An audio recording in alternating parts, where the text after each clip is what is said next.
There's this invisible tax that is quietly crippling so many startups. It's called technical debt. Now, most founders have heard the term, but very, very few really get what it costs. See, it's not some problem for the future. It's a hidden drag on your growth that starts from day one.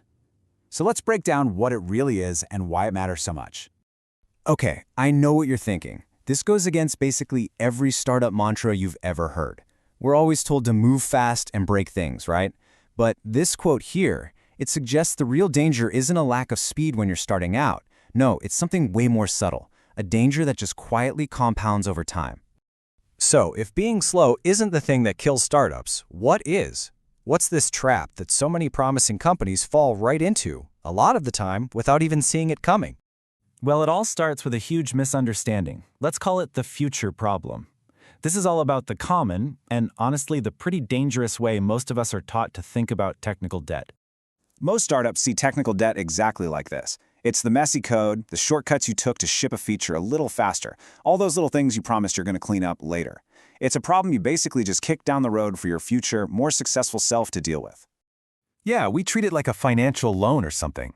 A bill we figure we can just pay off in one big lump sum when we're bigger and have more resources. It feels like a conscious, totally manageable trade-off for the sake of speed today. And here it is. This is the question that changes everything. What if that bill isn't just due way off in the future? What if you start paying interest on that debt from day one, in ways you don't even notice? That question really brings us to the core of this whole thing. You're already paying for it. It's an invisible tax. Let's take a look at how this debt builds up so quietly and explore the very real costs that are hiding in plain sight. This slide just captures the two faces of technical debt perfectly. At first, taking those shortcuts feels incredible. You're shipping features, you're delighting users, it feels like you're winning. But over time, the very same decisions that gave you that initial speed, they start to create drag. It all just becomes friction.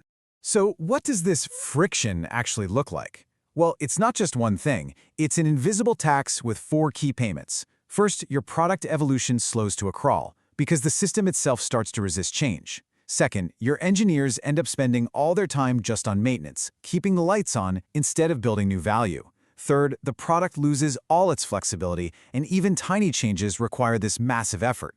And all of this leads to the most dangerous cost of all, a total loss of momentum. And this timeline here, it illustrates exactly how it all happens. On day 1, it's all about speed. By month 6, the debt is growing quietly in the background. You don't really feel it yet. But then you hit year 1, and that's when you feel the friction.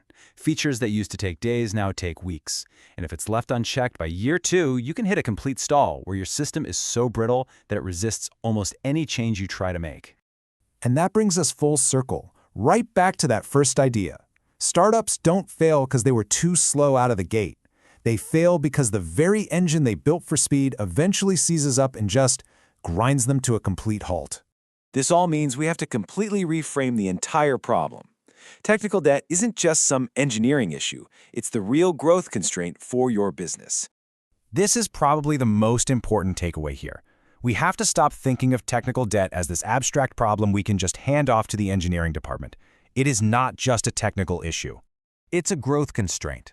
Think of it like a ceiling on your startup's potential, directly limiting your ability to respond to the market and to grow. It is a business problem, plain and simple. And that's really what this all comes down to, right? It leaves us with one powerful question we should all be asking ourselves and our teams.